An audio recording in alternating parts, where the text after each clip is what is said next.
Can chess with hexagons? Well, yes. Agon. Again. This is hexagonal chess. It was recently showcased by CGP Grey, a channel that I've been watching for a long time. His curiosity and sheer variety of content is something that I've always looked up to. A few months ago, he made a video about hexagonal chess, a lesser-known chess variant that uses hexagons instead of squares.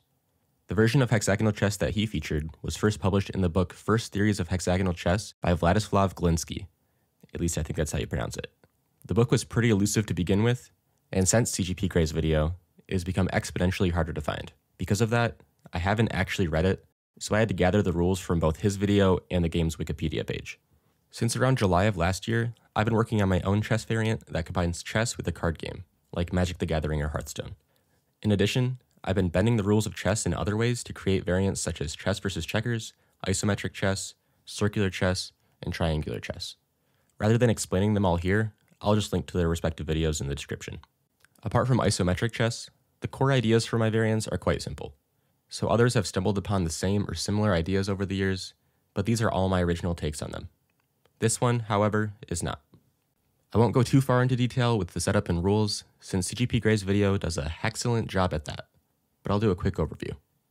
The game is played on a hexagonal board made up of 91 smaller hexagons. Because hexagons have 2 extra sides, they have an extra file and diagonal for pieces to move along. This means that rooks move in 6 directions, like this, and bishops move in 6 directions along these 3 diagonals.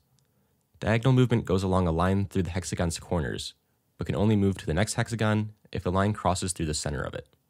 Of course, the queen simply combines the movement of the rook and bishop. The hex knight follows a similar pattern to the square knight. They move 2 spaces along one file, then 1 space along another, as long as the second part of the move doesn't bring the knight closer to its original position. The king moves 1 space in any direction, including diagonals, but castling is not allowed.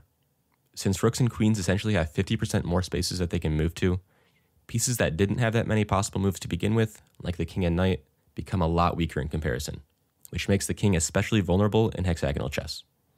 And finally, the pawn moves along one file towards the opposite end of the board, as you would expect. But instead of capturing diagonally, they capture along the 2 adjacent files. They promote once they reach the other end of the board, and they can move 2 spaces instead of 1 whenever they are on any of the starting spaces, even if they've already moved.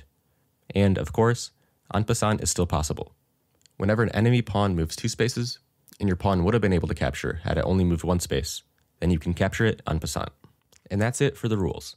Starting Friday, November 24th, you'll be able to play hexagonal chess on Steam with your friends. In the meantime, you can play all of my original variants right now. I'll link Deckmate's Steam page and Discord server in the description and pinned comment if you'd like to check it out. Also, if you enjoy the content and want to see Deckmate evolve, make sure to like, comment, and subscribe to help me out in YouTube's algorithm. That's all for now. I'll see you in the next one.